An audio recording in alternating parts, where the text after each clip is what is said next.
విజయనగరం జిల్లాలోని రామతీర్థంలో శ్రీరామనవమి వేడుకలు వైభవంగా జరిగాయి.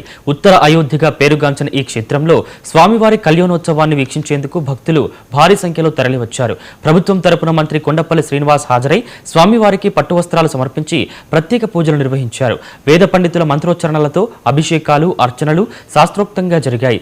శ్రీరామనవమి పర్వదినం పురస్కరించుకుని ధర్మం, న్యాయం, సత్యం వంటి విలువలను గుర్తు చేస్తుందని మంత్రి కొండపల్లి అన్నారు. ఈ ఆధ్యాత్మిక వేడుకలో నెల్లిమర్ల ఎమ్మెల్యే లోకం మాధవి, ఎమ్మెల్సీలు గాదె శ్రీనివాస్ నాయుడు, సూర్యనారాయణ రాజు పాల్గొన్నారు. అలాగే ఎమ్మెల్సీ బొత్స సత్యనారాయణ కుటుంబ సమేతంగా శ్రీరాముని కళ్యాణానికి విచ్చేసి పట్టు వస్త్రాలు సమర్పించారు.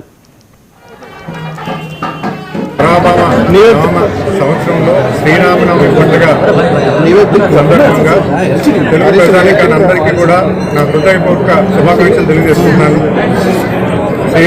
శ్రీరామనవమి పండుగ, శ్రీరామ జన్మదినం ప్రతి గ్రామంలో కూడా ప్రతి ఊరు వాళ్ళందరూ కూడా కలిసి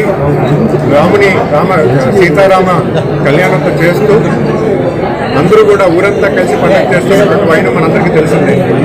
మరి ముఖ్యంగా ఈరోజు రాష్ట్ర ప్రభుత్వం తరఫున నేను, నా కుటుంబ సభ్యులు అందరూ కూడా కలిసి రామతీర్థం కోదండరామ ఆలయానికి వచ్చి ఈ ఆలయంలో ప్రభుత్వ పరంగా మేము పట్టు వస్త్రాలు ఇవ్వడం, కళ్యాణం ఉత్సవం కూడా పార్టిసిపేట్ చేయడం నాకు ఎంతో అదృష్టంగా భావిస్తున్నాను. శ్రీరాముని ఆదర్శన ఈరోజు ప్రతి ఒక్కరూ కూడా తీసుకోవాలని ఈరోజు ఈ పండుగ పెద్ద ఘనంగా చేయడం అందరికీ ఆయన ఆనవాయితీ.